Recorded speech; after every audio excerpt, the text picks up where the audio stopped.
Let's get started. This is the fun part, generating business ideas, or ideation. We'll be looking at different models of ideation later on, but right now we're going to examine a 7-step model. Simply the 7 steps start with, what am I good at? Followed by, what are my skills? Thirdly, what problems exist? And fourth, what kind of money can I make at this? The 5th step is outlining all the ideas that fit into these categories after we've done some analysis, and then come up with a way to evaluate those ideas using the SWOT method. The SWOT method is simply the strengths, weaknesses, opportunities, and threats. Based on all of your analysis, your strengths and the alignment of your interests, passions, skills, experience, and expertise, along with the SWOT analysis, it will become more evident which of your ideas are outstanding, that likely have legs that can make it to the marketplace. That's what we're doing in this exercise. And that 7th step is to pick your idea to validate it. Well, let's begin with step number 1. What am I good at? Again, this can be fun and challenging. Why? Because you certainly can brainstorm yourself. Take a piece of paper and write down all the ideas of things that you're passionate about, where you spend time, what are the things that you're curious about, what do you search for on the internet, what are the things that other people say about you, for example, what do they tell you that you are good at? Has anybody ever said to you, that's something that you could really do, and fill in the blank? So think, what are all the different things you could do? As entrepreneurs, I know the biggest problem is that we have too many ideas. It's selecting those ideas that's our biggest challenge. So let's think of an application, an example. So let's take, for example, that you're good at 3D printing. Now, you might also say, well, you know what, I'm really good at explaining how things work, too. I can take really complex ideas and break them down into their smaller parts. So in a way, I'm pretty good at systems thinking and maybe even mechanical engineering.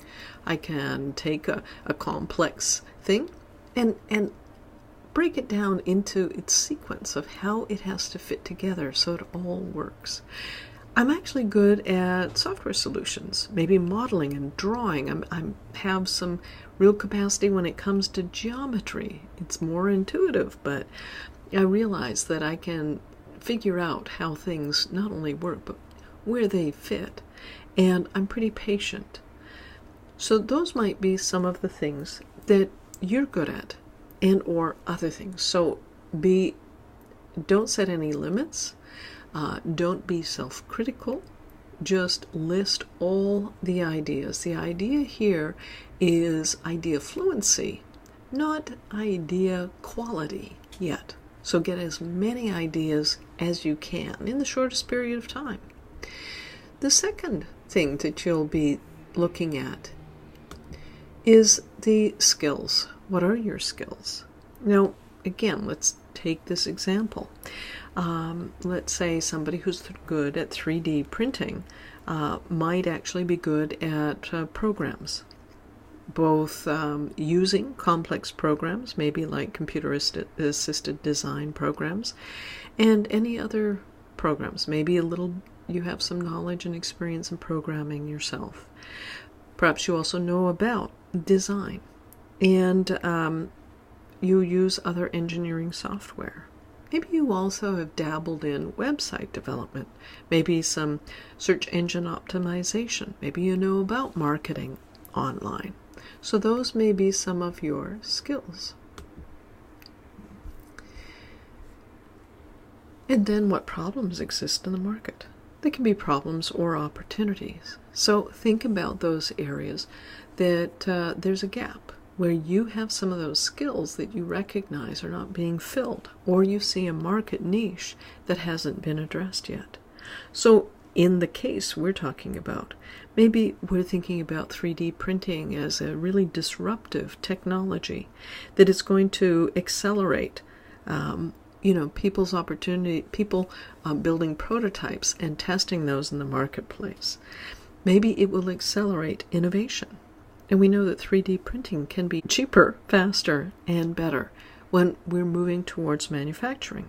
So those may present some problems and opportunities for us. How can I make money? In what way can you align those aptitudes, interests, skills, and passions, tapping into the flow of finance, being able to capture some of that energy of earning income based on your unique application of your products and services to your target market? Perhaps in 3D printing, in that example, you might be able to sell a prototype service that you could take people's ideas from just raw concepts, do the actual design, the engineering, and produce a 3D printed object that they can take to market. So speed to market for product design, product development, and testing the marketplace. Maybe you could also teach a 3D printing course. That's another way to capture income. Perhaps also consulting, and maybe a full service one-stop shop. So you see how creating as many ideas as possible gives you an opportunity for defining what kind of business you could build. So that's where the concept comes in. You begin to establish an understanding of what ideas could actually build business. The next step in the process is to pick just those 2 or 3 that seem most viable and with the highest probability of creating significant income for you. When you've made the selection, outline those ideas in some detail. Be clear in the product or service definition. Then identify the specific problem that's being solved, that it is important and urgent to your customers. Well, who are the clients and customers? And what are the benefits to them when they apply your solution? What does it give them? And map out the value exchange. That means taking a look at the diagram on the screen. How does this create actual value for the various stakeholders that you'll be engaging with in your business? And then finally, step 6, determining your profitability.